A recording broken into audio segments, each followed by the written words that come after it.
Hello, everyone, and welcome to Real Talk with Joy. This is your girl Joy Umbong, and this is going to be another episode, real quick. Today's topic, we're going to be talking about navigating career challenges. I know a lot of you out there could really relate to me, relate to what I'm saying.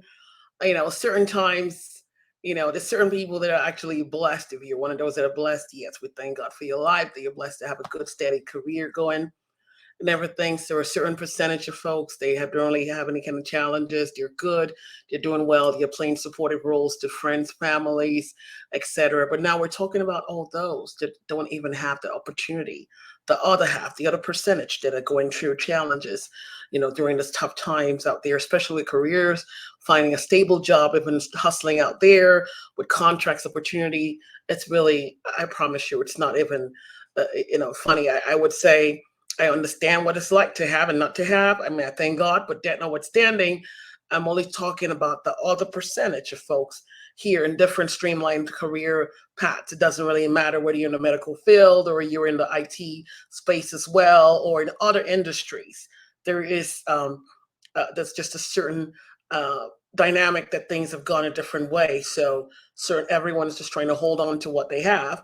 But talking about the other percentage of those that don't really even have an opportunity or actually out there looking, they're unemployed, they're looking hard, or they're trying to transition from one role to the other. Those are the ones that I'm here for, to talk to you all and just to encourage you.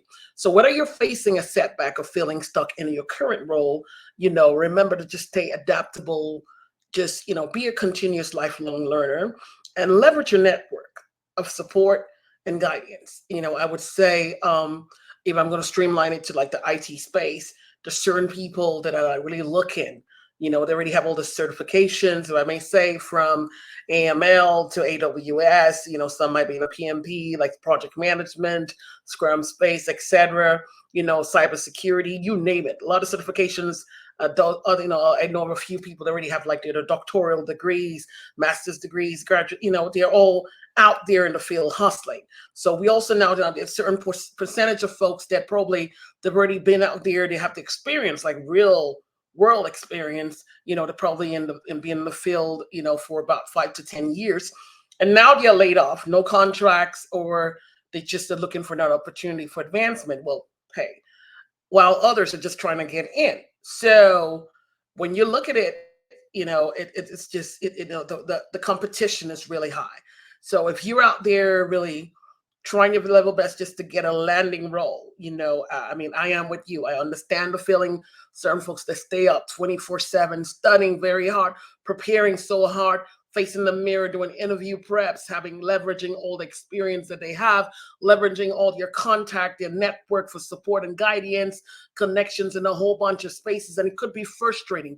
A lot of people, I know of a couple of people that have been in the workspace for, looking for work, for opportunities for over months, and it could be very discouraging, totally discouraging, that they're not even comfortable again. It affects their self-esteem, their finances. Of course, we all know the bills don't discriminate, but it's bringing a tie, it's bringing a thorn. It's almost like a thorn in the flesh now, and bringing a certain divide between family.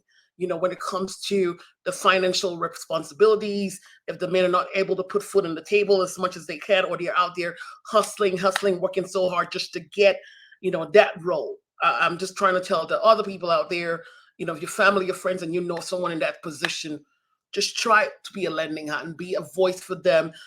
Be that support system that they need, that encouragement, that support, that guidance. And trust me, it's needed. So try to be a little patient with them, because it's really hard out there.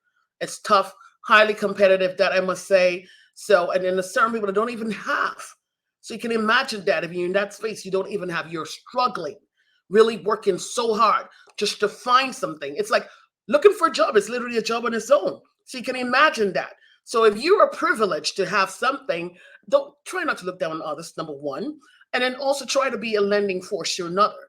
At least a lending hand. If they're asking for one way of support on the other, it definitely turns around, comes back to you.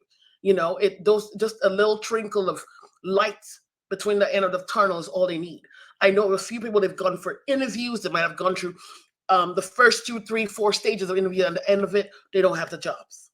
So you can imagine how that feels after hard court preparation for these jobs. They get virtual interviews, they get in-person interviews, they might want remote jobs, they might want on-site. Even at this point, they've been literally looking for an opportunity to take a pay cut. They're just looking for something. I'm there. I understand where you're coming from, what you're going through. So this I'm saying for the other people around, family, friends, even employers, recruiters. If you've seen those videos, people need a chance. Just give them a chance for them to prove themselves, especially when you're totally prepared. They have everything within their capability to just perform well. All they need is just that opportunity. So if I'm saying, on both sides, for the recruiters or the people out there looking for that know someone that's in that situation, that space, looking for that transitional role or a role, just looking for a good stable opportunity, give them a lending hand, give them a voice, give them that support that they need, because it's what word should I use? It's a hard knock life out there. So, and then for others that are blessed and opportunity, that's great. But try to also still be a lending hand to others, because it's really, really challenging out there. Things everyone understands, not only here in the United States, even across in Europe and also in other parts of the world. Things are very trop difficile, if I may say, like the French folks would say. It's really difficult. Everyone is trying to, not only put food on the table, but also to stay afloat. So it's really imperative that everyone should be a little sensitive at this period of time. Certain times it could be so depressing. It could turn one to be in a different dimension, feeling so totally depressed, because they're not able to have the opportunity that they want. You're not able to get that job, that position, and they've been trying, struggling for months and weeks, months, and even up to a year, depending on what role you're looking for. They've struggled so hard in lots of capacities. So I cannot really stress it so much. I spoke with a friend of mine today, and a colleague friend of mine, and she was really like, Joy, it's really hard. And I do understand. So I'm making this video to encourage others, wishing everyone the very best and hoping that opportunities would open up for you, so at least you're able to get that landing job and be, to get unstuck from that challenge of the job. And if you are in the space that you have a good, stable opportunity, great, do your best. This lifelong, you need to be a lifelong learner and destroy as much as possible, secure, do your best to just be the best at what you're doing, and for family, friends out there, be an encouragement. Don't be too stressful for others, because, woo, I promise you, we know what it's like out here. So I can't really reiterate it again, but it's really important to be a voice and also to be a lending force for others, encourage them, and don't let them fall into that level of depression, and just let them stay afloat and trusting God for the best for them, that they will have an opportunity to have a good career turnaround in their career space. Once again, this is your girl Joy Mbong from Real Talk with Joy. We're talking about real people, real lives, and real stories. Thank you. Have a blessed one.